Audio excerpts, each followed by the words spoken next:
Welcome everyone. आज हम शुरू करने जा रहे हैं एक बहुत बहुत ही इम्पोर्टेंट क्वेश्चन।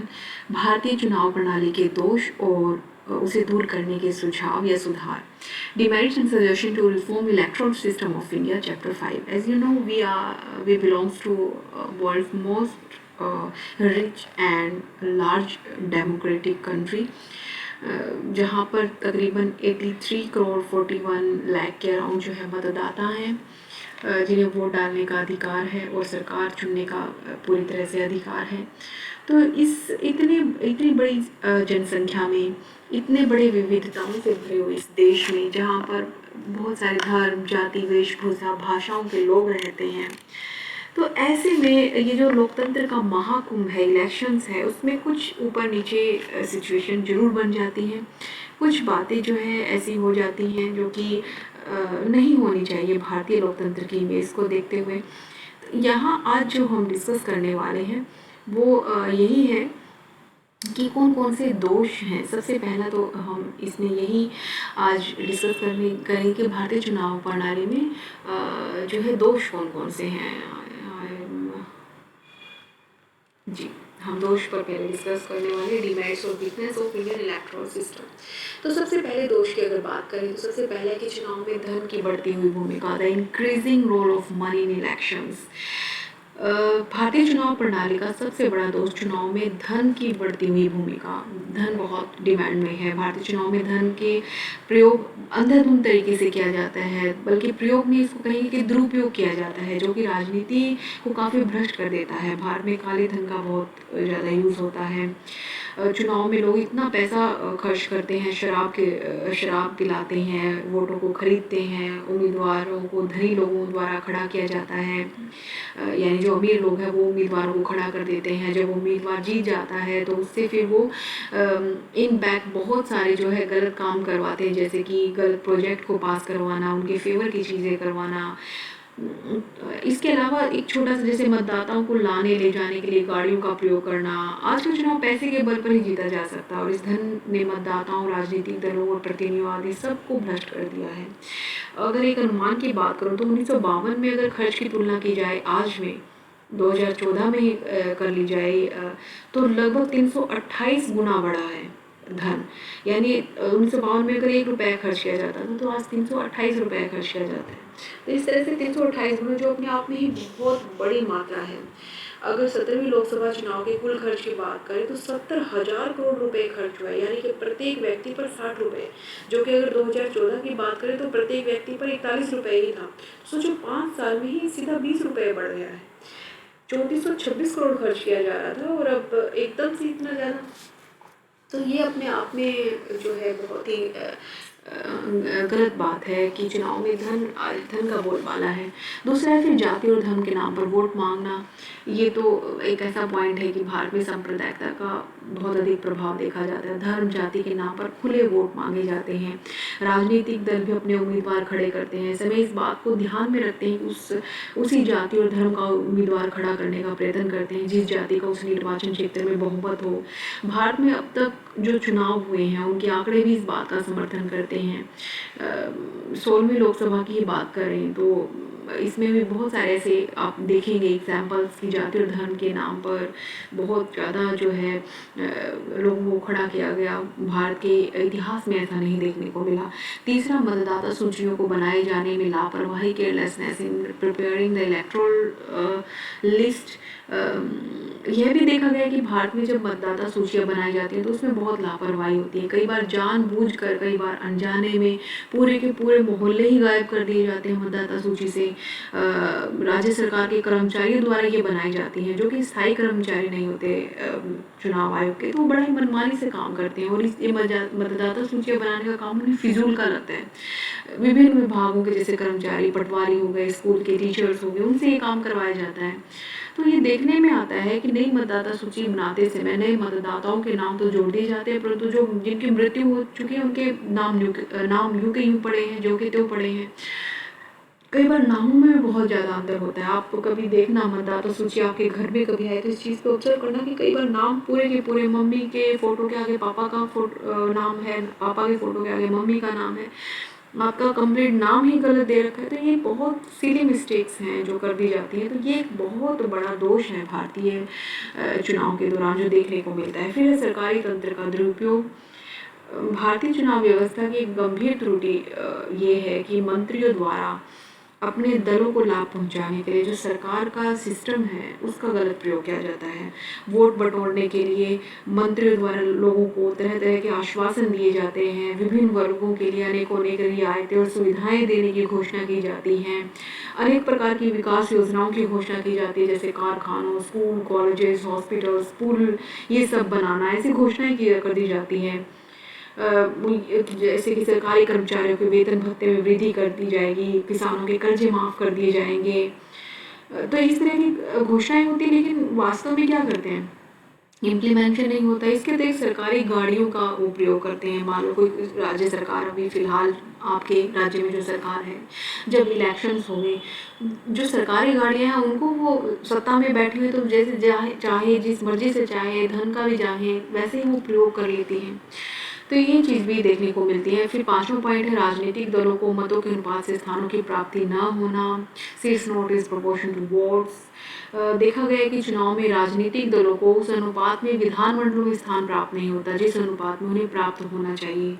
जैसे भारत में 1999 में अगर बात करें 13वीं लोकसभा के चुनाव में, तो बीजेपी को 182 सीट्स मिली और मतों का प्रतिशत कितना था, केवल 23.70%, जबकि कांग्रेस के मत बीजेपी से ज़्यादा मिले थे, 28.42% मिले थे। लेकिन सीट्स कितनी थी, 114 सीट मिली। 182 और 114 का अंतर आ गया। सोचिए आप, जिस पार्टी को सबसे कम वोट मिले लोगों को, वो 182 सीट ले गई है, और जिसको ज़्यादा वोट मिले हैं वो 114 सीट्स पे अटक गई है। तो इस प्रकार जो है सत्ता में फिर वो सरकार आ गई जिसे लोगों ने कम पसंद किया था। बीजेपी की गवर्नमेंट 1999 में आई थी। तो इससे दलों में भी मायूसी का भाव आता है और आम जनता में भी आता है। तो इस तरह से ये जो एक दोष है, ये वास्तव में एक सिस्टमेटिक दोष है जो कि नहीं होना चाहिए चुनाव के दौरान। फिर है मतदाताओं की अनुपस्थिति। इलेक्शंस के दौरान जो है चुनाव का वोट प्रतिशत बहुत कम होता है। चुनाव में बहुत से मतदाता चुनाव में रुचि ही नहीं लेते, उनके लिए वोट डालना एक समस्या बन जाती है। मतपत्र का प्रयोग करते ही नहीं है। मत का प्रयोग न करना एक प्रकार से लोकतंत्र को धोखा देना है। अक्सर देखने में आता है कि मतदान लगभग 60% हुआ है, कहीं 58% हुआ है, और कहने को हम लोकतंत्र कह देते हैं। लोकतंत्र तो वो है जहाँ पर 100% लोग अपनी राय रखें, अपनी बात रखें, अपना वोट दें, ये बताएं कि वो किस पार्टी को चुनना चाहते हैं। लेकिन नहीं, अगर 17वीं लोकसभा की बात करें हम, 2019 में जो बीजेपी की गवर्नमेंट बनी है, 89.78 करोड़ लोग हैं हमारे देश में जो वोट डालते हैं। लेकिन वोट कितने डाले, सिर्फ 67.11% लोगों ने, सिर्फ 67% लोगों ने वोट डाले हैं। यानी चुनाव आयोग और विभिन्न सामाजिक संगठनों के इतने प्रयास के बावजूद भी 33% मतदाता अपना योगदान ही नहीं देते, वो जागरूक ही नहीं इलेक्शंस को लेके। ऐसी स्थिति में ये कहना बहुत कठिन है कि जीतने वाला प्रत्याशी लोकतांत्रिक भावना के अनुरूप बहुमत वर्ग का प्रतिनिधित्व करता भी है या नहीं। फिर चुनाव नियमों में भी दोष है। डिफेक्टिव इलेक्शन लिस्ट रूल्स हैं बहुत सारे। देखा गया कि चुनाव संबंधी नियमों में बड़ी कमियां हैं।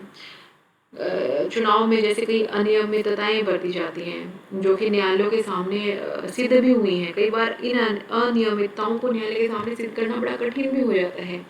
लगभग सभी दल धर्म और जाति के आधार पर अपने उम्मीदवार चुनते हैं, इसी के नाम पर वोट मांगते हैं, परंतु इसका इसे सिद्ध नहीं किया जा सकता। आपको भी पता है कि फलाने ने जो है, फलाना तो छोड़ो, मैं एक एग्जाम्पल के ही तौर पे मैं आपको बता देती हूँ। मान लो आपके गांव में पंचायत इलेक्शन होने हैं और आपको पता है कि उस एरिया में, उस गांव के उस पर्टिकुलर एरिया में एक जाति विशेष के लोग बहुत ज़्यादा संख्या में हैं। तो उसी जाति के प्रत्याशी खड़े करने की वहाँ पे कवायद चलती है। मान लीजिए 90% जाट रहता है उस मोहल्ले में, तो वहाँ से जाट उम्मीदवार ही आएगा।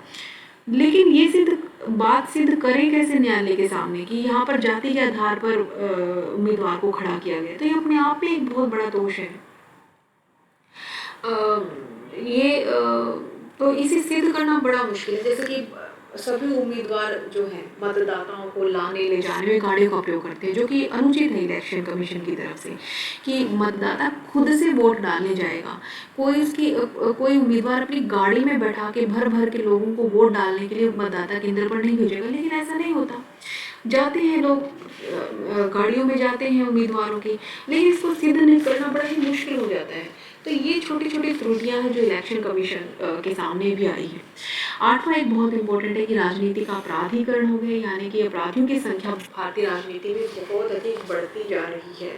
पिछले कुछ वर्षों में भारतीय चुनाव प्रणाली का एक अलग ही ट्रेंड या कहीं कि अलग ही मोड़ ले लिया है। सभी राजनीतिक दलों ने ऐसे बहुत से उम्मीदवार चुनाव में खड़े किए जिनका अपराधों की दुनिया में बड़ा ही नाम था। ऐसे व्यक्तियों ने राजनीति में अपराधीकरण को बढ़ावा दिया, लोगों को भय दिखाकर वोट मांगे। जब अपराधी, तस्कर, लुटेरे पहले किसी दल के सक्रिय सदस्य तथा बाद में विधायक बन जाएं तो उस देश का भविष्य कैसा होगा ये आप उम्मीद कर ही सकते हैं। अब 17वीं लोकसभा की बात करें तो अगर आपराधिक मामले दर्ज हुए तो टोटल 233 थे, बीजेपी के 116, कांग्रेस के 29। तो इस तरह से क्या ये देखने को मिलता है कि कईयों पे तो 112 तो ऐसे सदस्य थे जिन पे हत्या का प्रयास, रेप, मर्डर, दंगे फैलाने ऐसे आपराधिक जो है मामले दर्ज थे, लेकिन फिर भी वो इलेक्शंस में खड़े हुए और जीत कर भी आगे गए। फिर 9वां पॉइंट लेते हैं जाली वोट की समस्या, प्रोग्राम ऑफ इम्प्रेसोनेशन। जाली वोट यानी कि फेक वोट जिसे कहते हैं, भारतीय चुनाव प्रणाली का एक बहुत बड़ा दोष है। जाली मतदान, चुनाव में जाली मतदान किया जाता है, यहाँ तक कि जो मरे हुए व्यक्ति होते हैं ना उनके जगह भी वोट डाल के आ जाते हैं लोग। असलियत तो यहाँ तक भी है कि जाली मतदान भारतीय लोकतंत्र के लिए आज सबसे बड़ा खतरा हो गया है। और सबसे बुरी बात है कि उम्मीदवार खुद इन प्रक्रियाओं में इंडल्ज हैं। बड़े बड़े राजनीतिक दल हैं वो इन चीज़ों में घुसे हुए हैं, तो ये भी एक बहुत बड़ी समस्या है।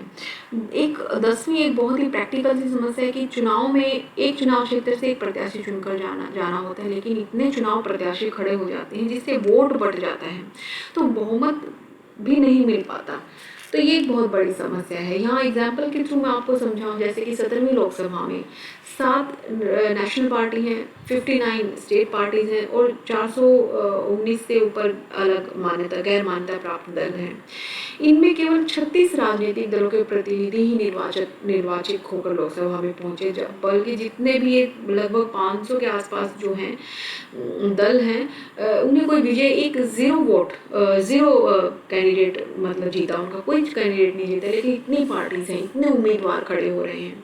इस प्रकार अधिक प्रत्याशियों के कारण जनमत का ठीक से जो मतलब जनता क्या चाहती है आप देख ही नहीं पाएंगे। वोटें अधिक भागों में बढ़ जाएंगी, बहुत कम वोट प्राप्त करने वाला उम्मीदवार भी जीत सकता है इससे। यही बड़ी वजह है कि निर्दलीय उम्मीदवार आज बहुत संख्या में जीत रहे हैं, क्योंकि वो जो बड़ी पार्टियों की क्लैशेस हैं उनका फ़ायदा उठाकर वोट बैंक अपनी तरफ ले जाते हैं।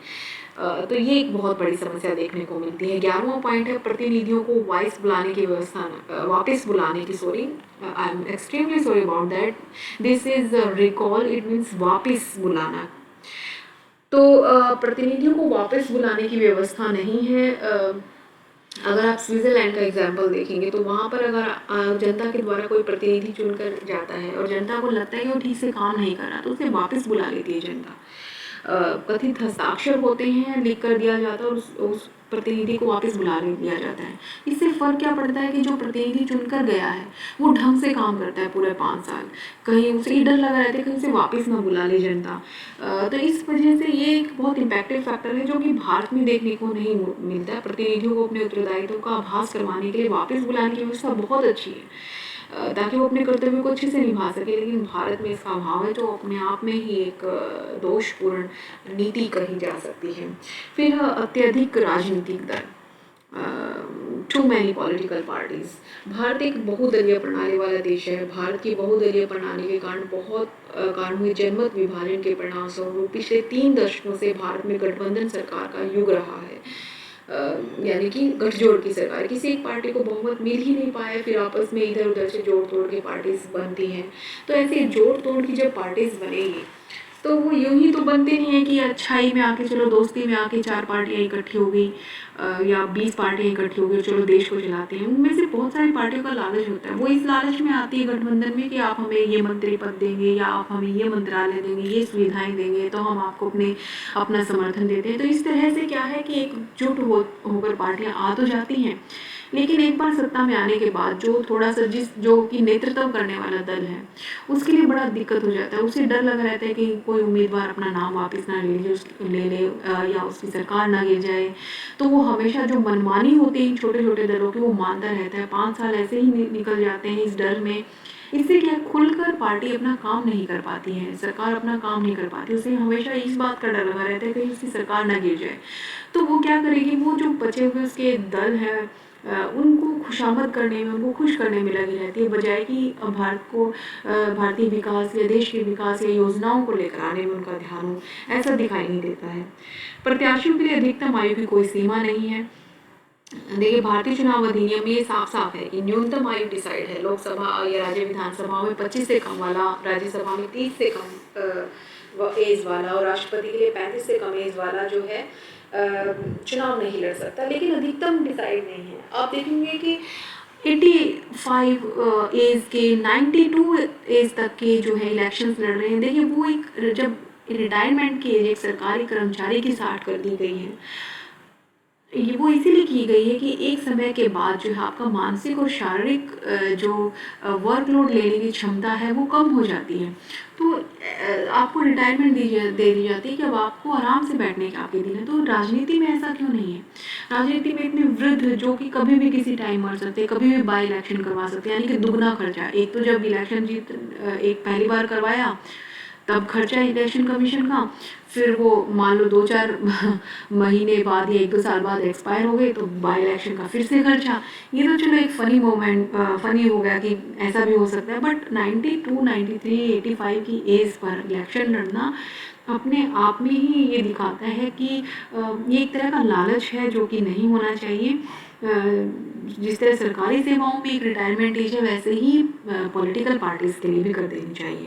हमारा लास्ट पॉइंट है चुनाव में हिंसा का प्रयोग। ये एक बहुत बड़ी समस्या है कि भारतीय चुनाव प्रणाली में हिंसा बहुत देखने को मिलती है। आप सुनते होंगे कि बूथ कैप्चरिंग हो गई है या हिंसा या शारीरिक बल का कई मतदान केंद्रों पर प्रभाव देखा गया, वहाँ से मत पेटियाँ छीन ली गई, ईवीएम मशीन छीन ली गई हैं।